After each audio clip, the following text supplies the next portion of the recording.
오늘 본문에서 요나는 바다에 풍덩 빠져 급기야 바다 깊은 곳까지 내려갑니다. 이는 그가 불순종했기 때문입니다. 왜 불순종했다고요?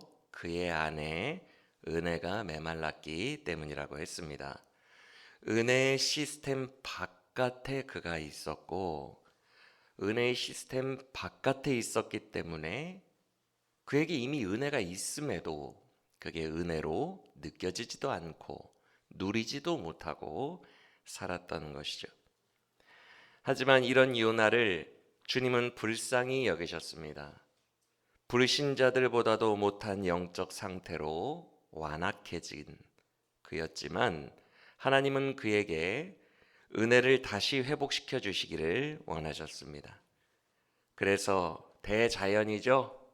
온 우주를 움직이시잖아요. 풍랑, 큰 물고기, 박넝쿨, 동풍, 벌레, 대자연을 움직이시며 오직 요나 한 명을 위해 모든 것을 예비하셨습니다. 맞습니까? 그 예비하신 하나님의 은혜, 요나에게 주기 원하셨던 그 은혜의 말씀이 무엇인지 드디어 3일차인 오늘 본문부터 그 실체가 조금씩 드러나기 시작합니다. 오늘 우리가 읽은 1장 17절부터의 이야기는 사실상 드라마로 구성하면 요나서의 2막으로 넘어가는 부분에 해당합니다. 맞습니까? 여러분이 아마도 댁에서 2장 역시 읽어 오셨을 텐데요. 2장의 내용은 대부분이 요나의 기도 파트입니다. 그렇죠? 맞아요? 하나님이 하신 행동은요, 그저 1장 17절에서 예비하신 물고기로 요나를 삼키게 하신 행동, 그리고 마지막 2장 10절에서 물고기에게 요나를 다시 토해내라고 하신 행동, 이 두 개의 행동과 명령밖에는 하나님이 드러나는 것이 없습니다. 맞습니까?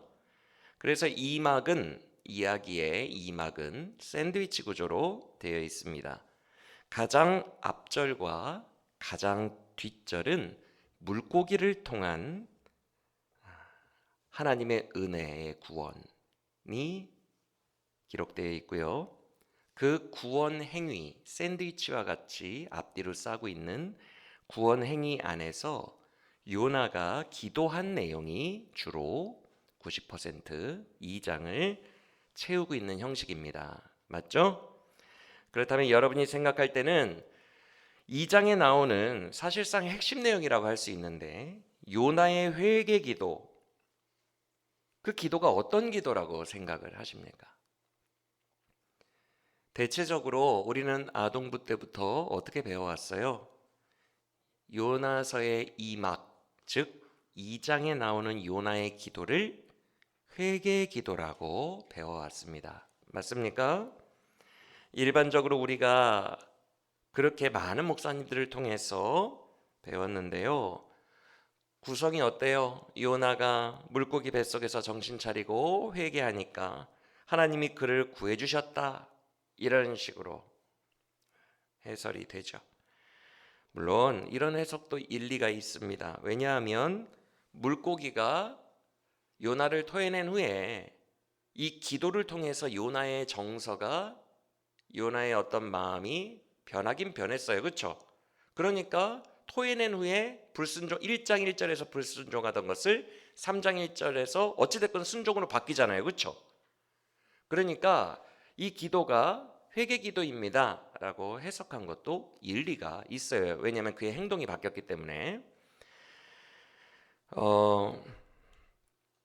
그런데 이제 문제가 뭐냐 하면 2장의 요나 기도를 회개 기도라고 해석을 해버리면 요나서 전체의 해설이 어떤 식으로 흐를 수밖에 없냐 하면 요나가 처음에는 불순종했지만 회개 기도를 통해 3장에서 순종함으로 그 순종이 니느웨를 구원하는 전도 효과를 일으켰습니다. 열매를 낳았습니다. 이런 식의 스토리로 흘러갈 수밖에 없습니다. 왜? 2장이 회개 기도니까. 그렇죠? 그런데 그렇게 우리가 요나서를 묵상하자니 지난 이틀 동안 배워온 것이 있기 때문에 요나서의 초점은 니느웨가 아니라 누구에게 초점이 맞춰져 있다 그랬어요? 요나에게. 그래서 이게 니느웨를 선교하라, 전도, 선교 이런 측면의 메시지가 아닌 것 같은데 이런 느낌이 들어 찝찝함이 있죠. 그런데 최근에 어떤 주석서들이나 해설들을 보면 정반대의 견해들을 발견할 수 있어요.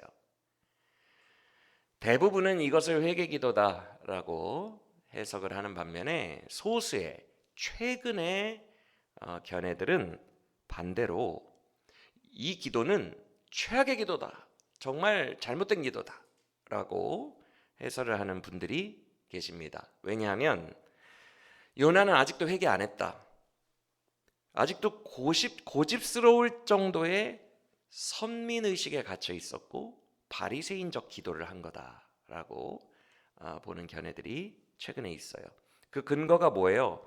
가장 큰 근거 두 가지를 삼는 것이 2장 4절과 8절입니다. 먼저 4절에서 요나가 굳이 성전을 언급하죠. 그렇죠? 나에게는 성전이 있다는 식으로 의지할 성전이 있다. 즉 자기들은 성전이 주어진 선택받은 민족, 선민이라는 겁니다. 또 8절을 보시면 그는 이렇게 생사가 오가는 와중에서도 우상 숭배자들과 자기를 비교하는 발언을 굳이 합니다. 이런 상황에서 맞습니까? 헛된 우상들을 숭배하는 자들과 나는 달라요. 이런 식으로 얘기를 하죠.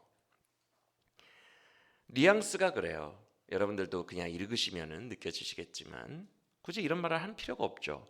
그래서 요나가 이런 말들을 고백하는 것 자체가 마치 신약 성경에서 바리새인들이 뭐라고 하죠? 하늘을 향해 손 들고 사람들 들으라고 기도를 하면서 외식하면서 뭐라고 발언을 합니까? 주여, 저는 저 세리와 창녀들과 달라서 이런 말을 하거든요. 저는 저 죄인들과 다릅니다 라는 말을 해요. 그렇기 때문에 이렇게 해설을 하는 분들은 이거 정확하게 바리새인 기도다. 아직 정신 못 차렸다. 그러니 4장 가서도 하나님과 논쟁하지. 2장이 진짜 회개 기도였다면 4장의 논쟁이 있을 수가 없지라고 그들은 주장하는 거예요. 이해가 되시죠?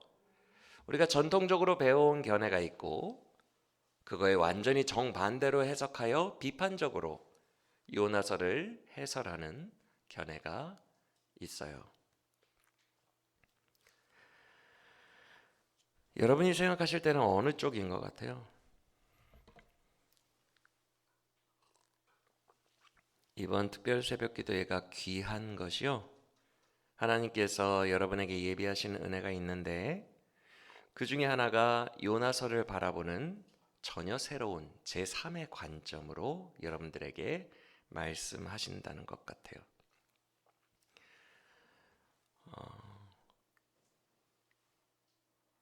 이 두 가지 세간에 이미 있는 그 해설들 외에 전혀 다른 제3의 관점을 이제 여러분에게 하나님이 예비하시고 말씀하시려고 하는데 그 제3의 관점이 오늘 본문 속에서 처음으로 윤곽이 드러난다는 것입니다.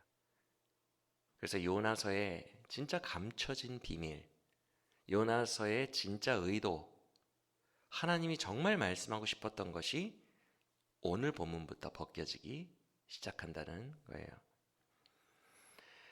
우리가 이 제3의 관점을 하나님의 말씀을 듣기 위해서 먼저 생각해 봐야 할 것은 요나가 2장의 기도를 한 장소가 물고기 뱃속이었다는 걸 우리는 늘 기억해야 돼요. 2장 1절을 보면 그렇게 말씀하죠. 요나가 어디에서 기도했다고 명시되어 있어요? 지금 이 2장의 기도는 회개 기도냐 교만한 바리새인의 기도냐 그걸 다 떠나서 2장 1절에 그는 물고기 뱃속에서 3일 동안 기도한 내용이다라고 되어 있습니다. 맞습니까? 우리는 이걸 인지해야 돼요. 요나는 2장 7절을 보시면 그의 고백처럼 물고기 뱃속에 있을 때 거의 실신한 상태였어요.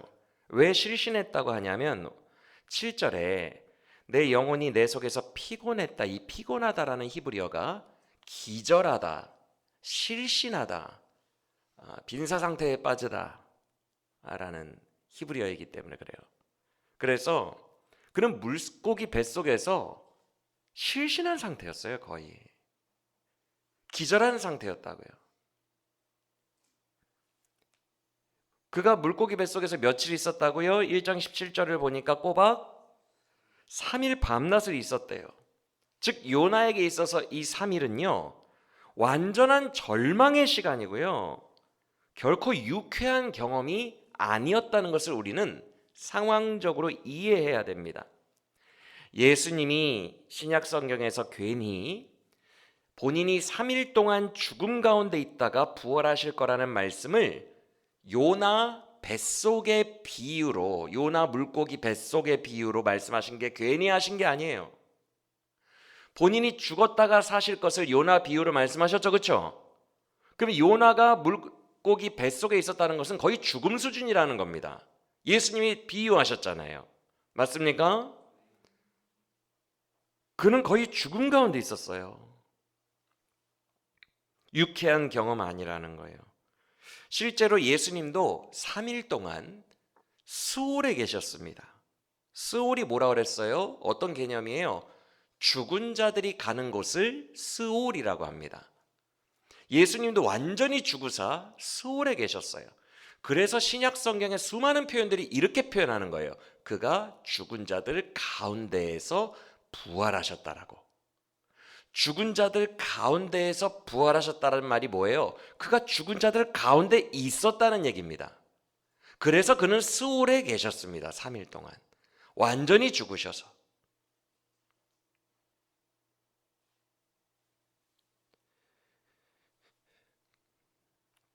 우리가 아동부 때 요나의 말씀을 설교로 들으면 신나는 모험처럼 상상하는 어린이들이 있어요. 와, 물고기 뱃속을 타고 촤.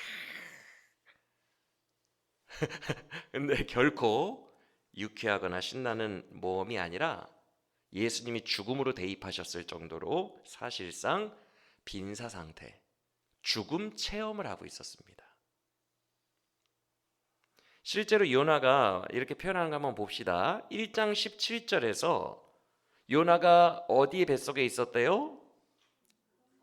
물고기 뱃속에 있었대죠. 1장 17절, 그 밑에 2장 1절. 그가 어디에 있었대요? 물고기 뱃속에. 그런데 요나는 2장 2절에서 물고기 뱃속이라고 표현하지 않고 누구 뱃속이라고 표현하고 있죠? 이런 거예요. 예수님이 요나의 비유로 죽음을 얘기하신 것처럼 요나 본인이 뭐라고 표현하죠? 지금 이 물고기 뱃속은 곧 죽음이라고 표현하고 있는 거예요, 본인이. 그것은 신나는 모험이 아니라 정말 처절한 죽음을 경험하는 순간이었던 거죠. 게다가 2장 6절에서 요나가 이런 표현을 하십니다. 6절을 보시면 구덩이라는 단어 혹시 보이십니까? 구덩이. 이 구덩이가 구약에서 14번이나 스올의 구덩이로 쓰였어요. 스올의 구덩이. 스올의 구덩이가 뭐냐면 무덤입니다. 그래서 한국말로는 나를 기가 막힐 웅덩이에서 구원하셨네, 그 정도가 아니라 무덤에서 구원하셨다라고 번역해야 적절하다는 거예요. 요나는 지금 무덤 속에 있는 느낌이에요.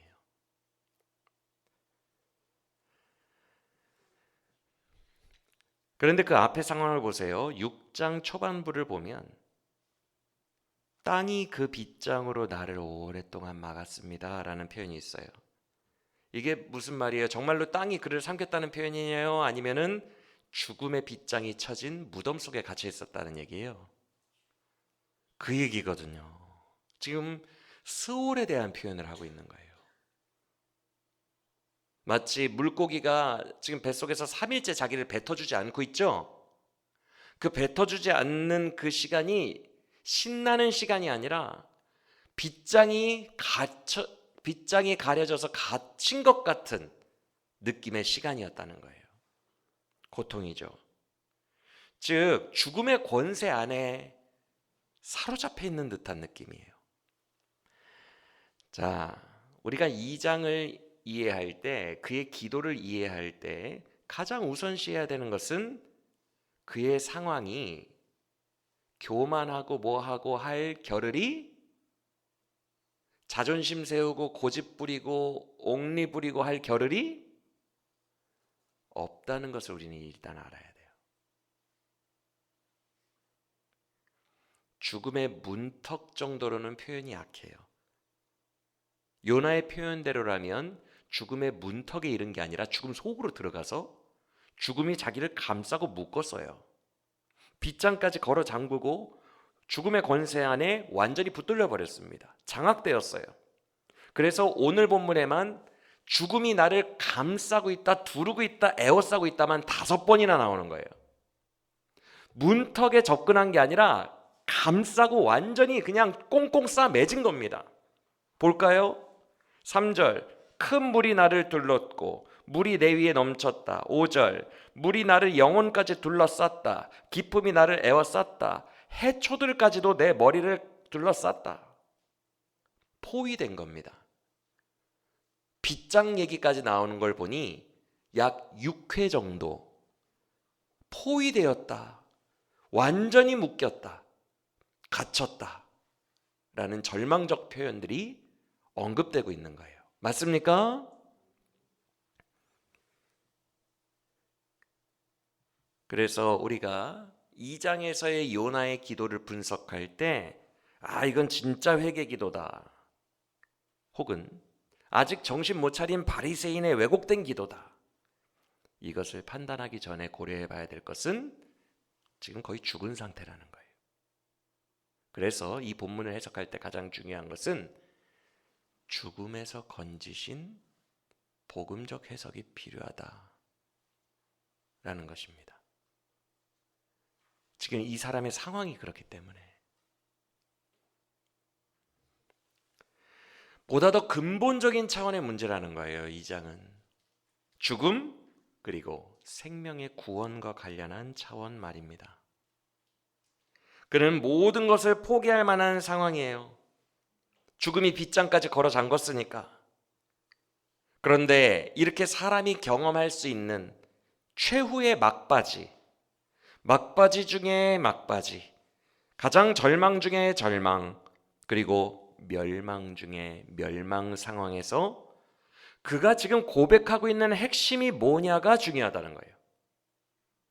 그게 뭐예요?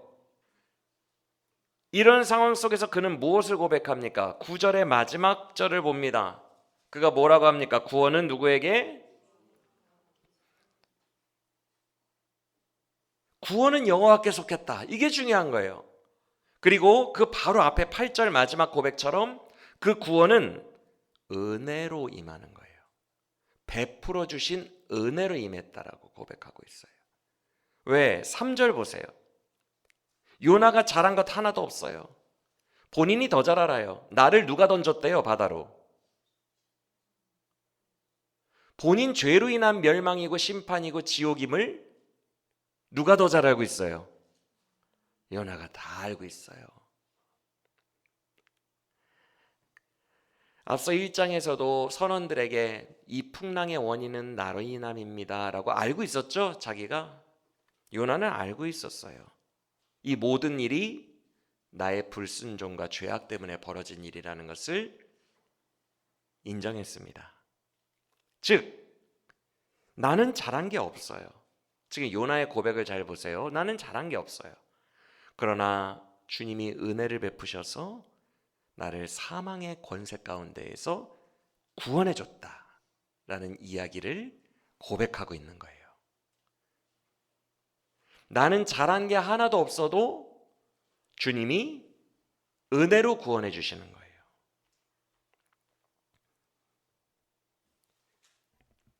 앞서 제가 지금 현재 세상에 나와 있는 요나서의 두 가지 해설, 두 가지 견해 중에 한쪽은 요나의 기도가 잘못된 기도라고 평가한다고 했습니다.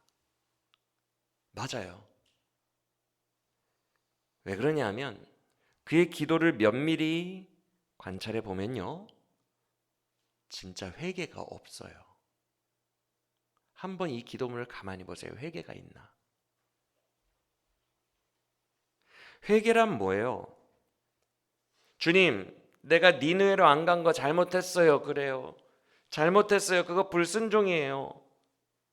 본인이 불순종한 분야에 대한 근본적인 뉘우침과 인정함과 각성이 있어야 회개라고 합니다. 맞습니까? 그래서 우리가 느헤미야서에서 유다인들이 회개한 것처럼 우리가 이러이러한 죄를 지었습니다라고 죄를 자복하고 실토함이 있어야 회개라고 하는 거예요.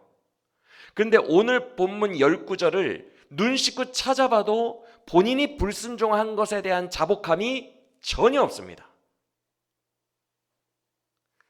그러니까 한쪽 학자들이 이거는 바리새인의 기도고 절대 온전한 기도가 아니다라고 얘기할 정도의 근거가 있는 거예요. 그는 회개하지도 않았어요.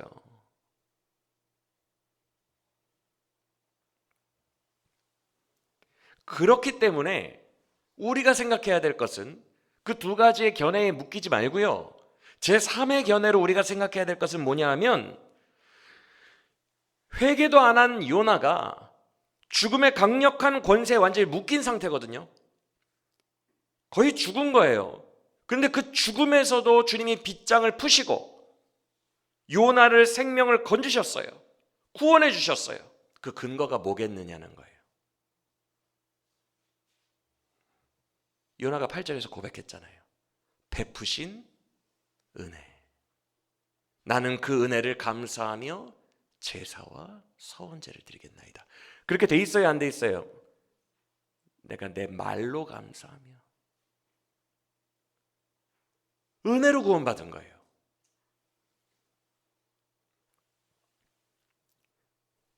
여러분, 지금부터 요나를 향한 하나님의 마음을 추적해 들어갑시다. 주님은 다 알고 있었어요.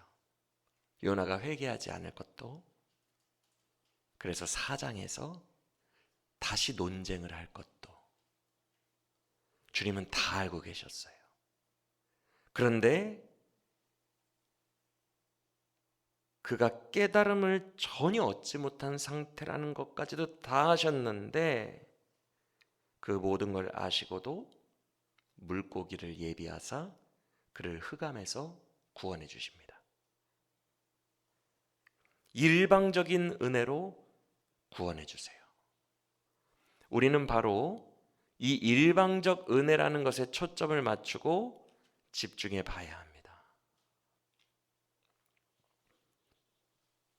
그래야 요나서에서 주님이 하고자 하시는 진짜 메시지를 알 수 있기 때문에 그래요. 앞서 말씀드린 것처럼 요나는 잘한 게 하나도 없는 상태예요. 왜요? 1장에서 선원들이 뭐라고 하죠? 네가 어찌하여 그런 일을 해서 이렇게 풍랑을 어쩌고 저쩌고라고 합니다. 그리고 1장의 말미를 보면 선원들이 이런 말을 해요. 이 풍랑이 그자로 말미암은 것이라면 죄 없는 우리에게까지 화가 미치지 않게 하시고 그자만 풍덩 빠뜨리소서, 이렇게 말하는 장면이 있어요. 죄 없는 우리까지도. 그러면 반대로 추적해 보면 죄는 누가에게 있다는 거예요? 요나에게 있어요. 불신자들이 놀랄 정도의 죄예요. 네가 어쩌자고 그랬느냐. 그는 심판받아 마땅해요. 이게 우리 모두가 처한 현실이에요. 수많은 불순종 속에 우리는 살아가고 있어요.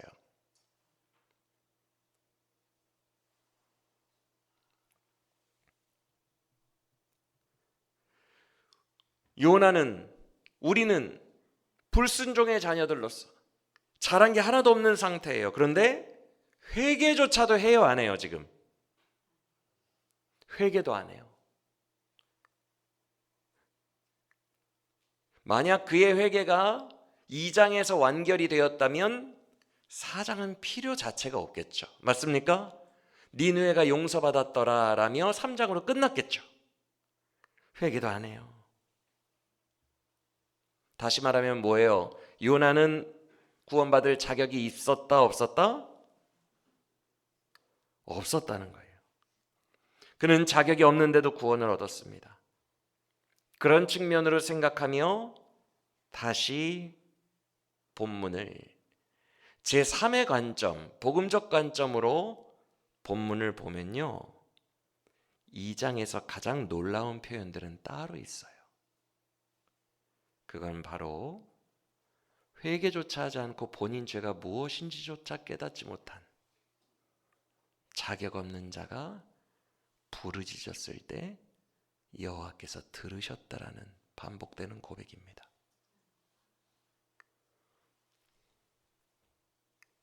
2장 2절 보세요.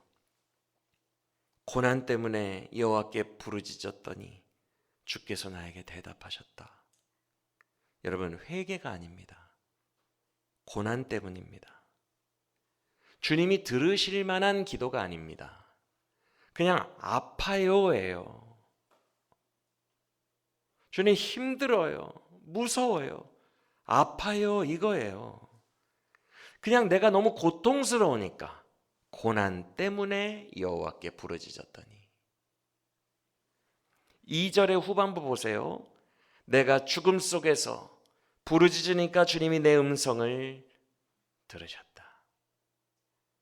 여기에 무슨 회개나 인과관계가 있어요, 없어요? 상당히 본능적입니다. 맞습니까? 그리고 7절도 보세요. 7절은 더 놀라운 고백이에요. 내 영혼이 거의 실신하고 기절할 정도일 때 여호와께 부르짖을 힘이 있어요, 없어요? 지금 기절했으니까 없어요. 그래서 뭐만 했대요? 뭐만? 생각만 했대요. 히브리어로 기억하다. 내가 여호와를 부를 힘조차 없어서 실신에 있어서 주님을 생각만 했어요, 무의식 중에. 그런데 그 내면의 생각, 그 기도, 그 신음소리도 주님께서 들으시며 주의 성전에까지 그 소리가 들렸다라고 되어 있습니다. 맞습니까? 놀라운 고백이에요. 자격이 없는 나예요.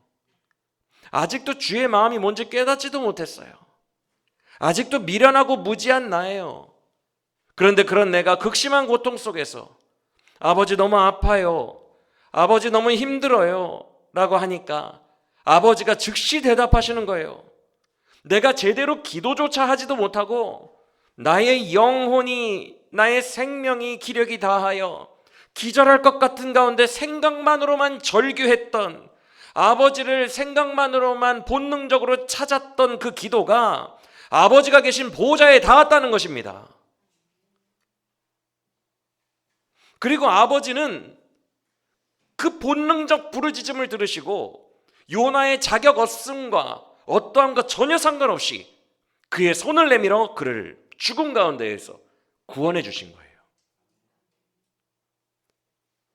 잘 들으세요. 이것이 바로 요나와 여러분들이 이미 가지고 있는 복음입니다.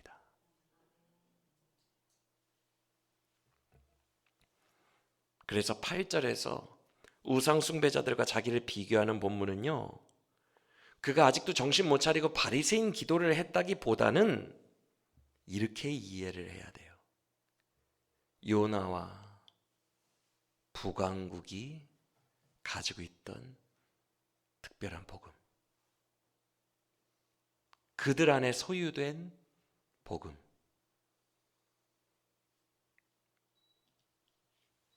그들은, 요나와 북왕국과 여러분은 니느웨와는 달리 하나님이 무조건적으로 본능적으로 사랑하시는 하나님의 자녀라는 거예요.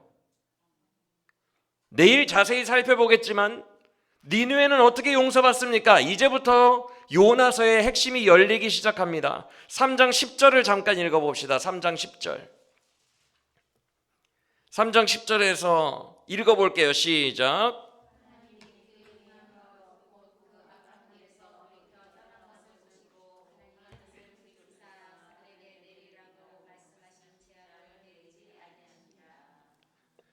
자, 하나님이 재앙을 계획된 뜻을 돌이키시는 장면이 나오는데 그냥 돌이키세요? 아니면 뭔가를 보시고 돌이키세요?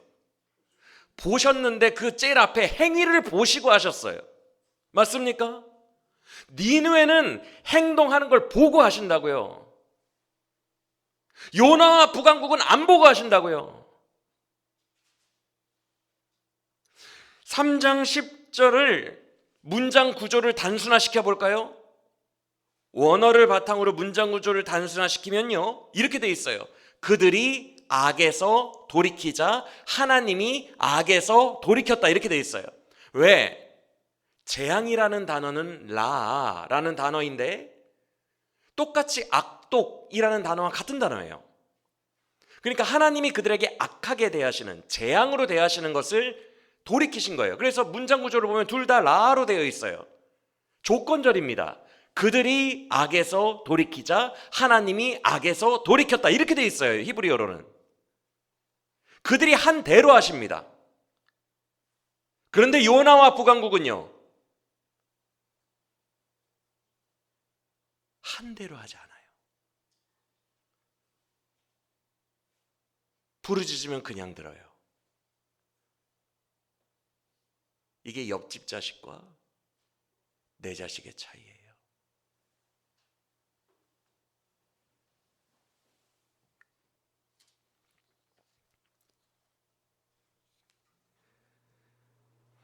뭔가 양쪽이 딱딱 맞아떨어질 때 은혜가 임하고 합당한 것처럼 보이죠? 주님은 니느웨에게는 합당하게 행하셨어요.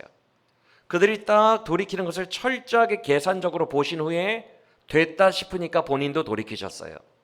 이게 합당하게 하신 것입니다. 그런데 이 정도도 은혜예요. 왜 은혜예요? 과거에 지었던 모든 죄에 대한 대가를 탕감해줘 버리니까 은혜죠. 니느웨를 그냥 용서해 주신 것도 엄청난 은혜예요. 왜? 할 짓 다 하고 나쁜 행동 다 한 다음에 지금 회개했잖아요. 그렇죠? 그럼 전에 했던 짓들에 대한 벌을 줘야 될 거 아닙니까? 아무리 지금 회개해도. 근데 그 벌을 안 주시고 용서해 버리시잖아요, 하나님이. 그러니까 요나가 화를 내죠. 그러면서 하나님의 성품에 대해서 뭐라고 말하죠? 내가 이럴 줄 알았다니까요. 하나님은 인자가 많으시고 자비로우신 분이라서 그들을 용서해 주실 줄 알았다니까요. 이렇게 말하는 장면이 나와요. 맞아요? 즉 그 정도만 해도 은혜라고 세상은 말합니다. 화날 정도의 은혜예요. 말도 안 되는 은혜라고요. 대가를 치르지 않게 해주니까. 그런데 그 니느웨에게 베푸신 은혜는 여러분에게 임한 복음의 은혜와는 상대가 되지 않는 은혜라고요. 요나에게 베푸신 은혜는 말도 안 되는 은혜예요. 그가 행위를 돌이키기도 전에 그냥 부르짖으니까 주시는 거예요.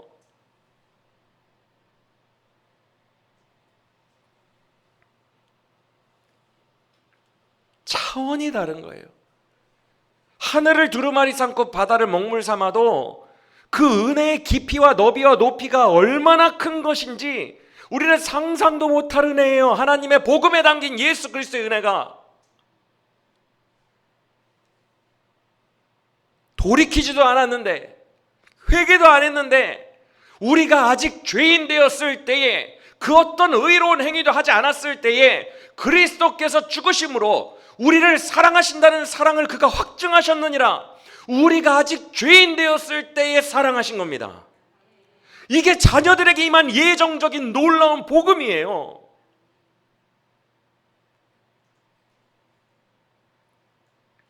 말도 안 되는 은혜예요. 아직 죄인 되었을 때에.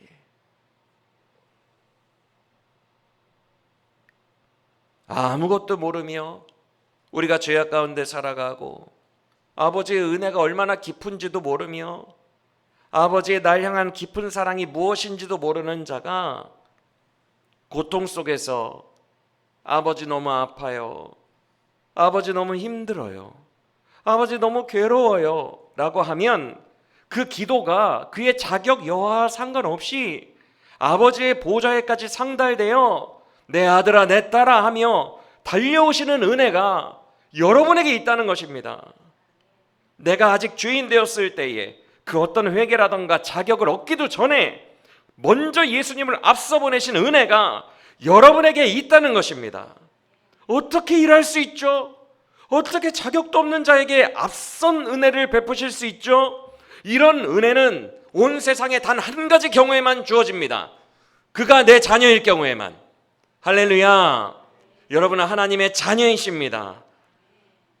요나에게는 말도 안 되는 복음이 있었어요. 이건 말도 안 되는 거예요. 그러니까 하나님이 날 바다에 던졌다는 걸 알면서도, 본인이 전혀 자격이 없는 걸 알면서도 요나는 본능적으로 복음을 소유한 자이기 때문에 하나님께 부르짖었던 거예요. 4절 보세요. 이게 복음을 소유한 자의 말도 안 되는 담대함이거든요. 여러분, 이런 믿음이 있습니까? 이게 복음을 소유한 자의 내면에 있는 잠재적 믿음이에요. 요나가 뭐라고 하죠? 설령 내가 누구에게 쫓겨났을지라도? 그러면 우리로 대입하면 성전을 바라보겠나이다가 뭐를 바라보겠나이다예요. 이 당시에는 예수님이 없었으니까. 우리는 성전이란 말을 뭘로 바꿔야 돼요? 예수의 십자가를 바라봅니다 라고 바꾸면 되겠죠. 내가 설령 주께서 쫓아내실지라도 나는 예수의 십자가만 바라봅니다 라는 말도 안 되는 담대함, 이것이 저와 여러분 속에 내재된 복음을 소유한 자들에게 있는 믿음의 능력이라는 거예요. 할렐루야. 여러분들도 내 무의식 가장 바닥에 이 믿음이 있음을 믿으십니까? 있어요. 우리가 그냥 너무 눈앞이 캄캄하고 갑자기 너무 무서운 일이 닥쳤을 때 나도 모르게 다짜고짜 주님만 의지하는 내 마음속 깊은 뿌리에 있던 믿음이 툭 튀어나오는 겁니다. 그리고 내가 내 죄를 너무 잘 알아요. 내 죄악 속에서 뒹굴고 있어요. 이 죄악 속에서 나는 벗어날 수가 없을 것 같아요. 나는 이제 끝난 것 같아요. 그럴 때에도 여러분 배 가장 밑바닥에 이 믿음이 있다니까요. 그래서 이 믿음으로 주여 내가 죄 가운데 신음하나 주님 나를 건져주옵소서, 내가 주를 바라보네이다 라는 기도가 터져나옵니다. 그것이 여러분 안에 심겨진 복음의 씨앗이에요. 요나와 북왕국에게는 이게 있었다고요. 그러니까 내가 설령 주님 앞에 쫓겨난 거예요. 지금 남들이 나에게 준 고통이 아니에요.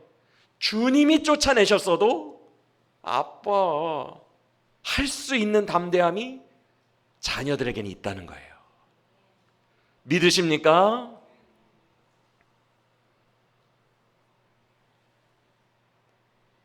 요나는 하나님이 아빠라는 것을 아는 밑바닥 감춰진 잠재적 믿음이 있었기 때문에 회개고 뭐고 못하던 자가, 자격도 없는 자가 그냥 부르짖을 수 있었던 거예요. 반면에 3장 9절을 보세요. 3장 9절에서 니느웨 국왕이 뭐라고 하죠? 얘들아 회개하자.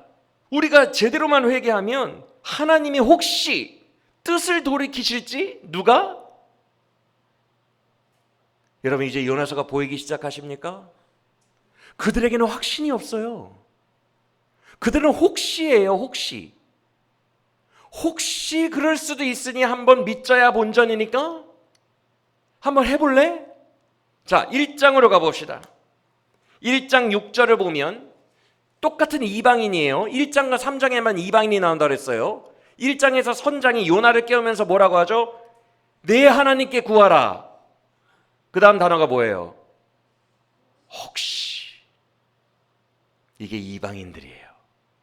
자녀가 아닌 자들. 그들은 신에게 구하는 마음이 혹시예요. 믿자야 본전이고 혹시 어떻게 될지도 모르니까 불안함 가운데에 혹시라도 살 길이 있을까 하여 구해보자. 이게 1장과 3장의 이방인이고, 요나는 내가 주님께 쫓겨났을지라도 주의 성전을 바라보며 부르짖나이다라는 믿음이 나오는 거예요. 왜? 자녀니까. 옆집 아저씨한테 부탁하러 오는 옆집 아들들은 혹시 그 아저씨가 들어줄까 하여 부탁하러 옵니다. 근데 내 자녀는 아침에 혼났는데도 아빠 나 그거 해줘 라고 말합니다. 맞습니까? 급이 다른 거예요. 요나서는 니느웨를 구원하는 말씀이 절대로 아닙니다.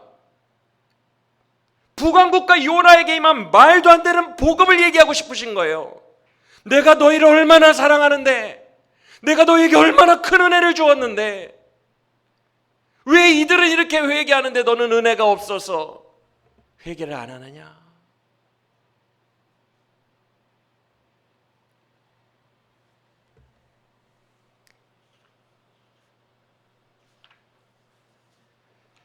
여러분, 1장과 3장에서 이방인들은 구원받았어요. 1장에서 선원들도 구원받았어요.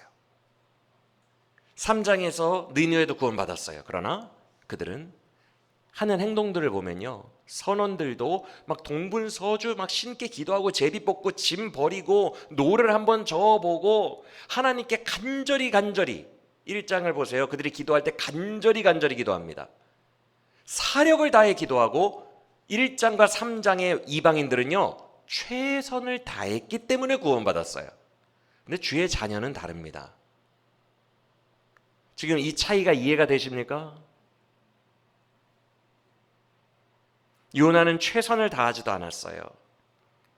요나서 전체에서 그는 어쩜 이렇게 하나님의 마음을 모르냐, 선지자라는 자가 어찌 이렇게 모르냐, 독자들이 답답할 정도로 못난이입니다.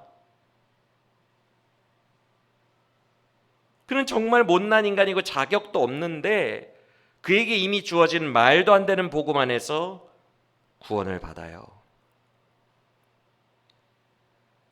혹시의 영역이 아니고 확신의 영역에 있었던 겁니다.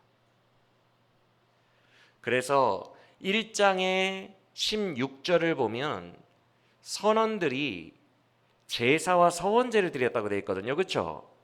여기서 제사는 번제를 말합니다. 희생제사. 그러니까 번제 위에 서원제를 드린 거예요. 그들은 실제로 제사를 드렸다고 되어 있죠. 그렇죠? 근데 요나 봐요. 2장 9절. 실제로 제사 드려요? 아니면 그냥 말로만 합니까? 말로만.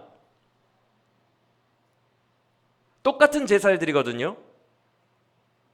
제사와 서원제를 하겠나이다. 서원을 지키겠나이다. 같은 말이거든요. 그런데 앞에 사람들은 확신이 없으니까 막 행위로 막 제사를 막 드리고 열심과 최선으로 하는데, 요나는 뭘로만 해요? 말로만. 감사하는 말로만. 이게 자녀의 특권입니다. 뭔가 관계가 니느웨나 이런 사람들이랑은 완전히 차원이 다른, 옆집 아들과 내 아들 같은 느낌으로 정말 다른 느낌이 들지 않으십니까? 이게 요나서의 핵심 주제예요.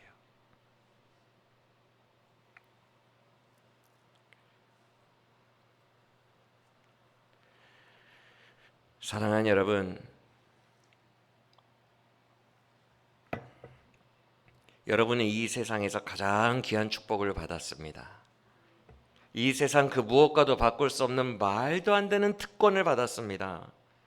그것은 여러분이 예정하신 하나님의 자녀라는 복음인 줄 믿으시길 바랍니다. 이 복음을 하나님은 믿음의 씨앗으로 여러분 안에 심어 놓으셨어요.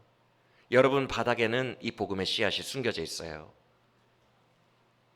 그가 아버지라는 게 믿어져요. 그는 저 멀리 있는 내 기도를 들을 수도 있고, 혹시 들을 수도 있고, 혹시 못 들을 수도 있는 제 3인칭 저 멀리 하늘에 있는 신이 아니에요. 복음을 믿는 자들은 그가 나와 엄청 가까운 아버지이심을 믿습니다. 그 복음이 여러분에게 있기 때문에 여러분들이 신음할 때, 여러분들이 고통 속에서 울부짖을 때, 내가 스올에 붙들려서 그 스올의 빗장이 나를 가두고 스올의 물과 기품이 나를 애워싸더라도 내가 아버지를 생각하고 아버지께 부르짖으면 아버지께서 그냥 여러분을 구원하여 주시는 것입니다. 이유도 없고 조건도 없습니다. 탕자가 창녀들과 함께 아버지의 가산을 탕진하고 터덜터덜 돌아왔을 때 아버지는 조건도 없고 이유도 없고 달려나와 안아주시며 연신 뽀뽀를 했다고 누가복음 15장에 말씀합니다. 탕자가 아직 죄인 되었을 때에, 그 어떤 의로운 행위도 하지도 않았을 때에, 아빠 죄송해요라는 회개의 말도 하지 않았을 때에 아빠가 먼저 달려와서 끌어안고 입을 맞추니까 아들이 아들이라 감당하지 못하겠나이다라고 그 뒤에 회개가 나옵니다. 여러분에게 임한 은혜가, 여러분에게 임한 복음이, 이 예정론적 복음이, 말도 안 되는 복음이 이런 복음이니, 요나서 1장에서 아버지가 요나에게 1장부터 4장까지 가장 말씀하고 싶으셨던 것이, 너 왜 이렇게 은혜가 없어? 왜 이렇게 안 믿니? 왜 이렇게 메마르고 마음이 닫혀 있어? 그러니까 이웃을 비판만 하고 있잖니? 내가 너를 향한 사랑이 니느웨 같은 사람들보다 비교할 수 없는 사랑으로 내가 너에게 은혜를 베풀고 있는데, 이미 너에게 그 은혜를 주었는데, 예정론적 막강한 은혜를 너에게 주었는데 왜 그렇게 마음 문을 닫고 안 믿니? 왜 받아들이지를 않고, 왜 눈을 떠서 이 은혜를 보지 못하니? 왜 이렇게 은혜를 누리지 못하니?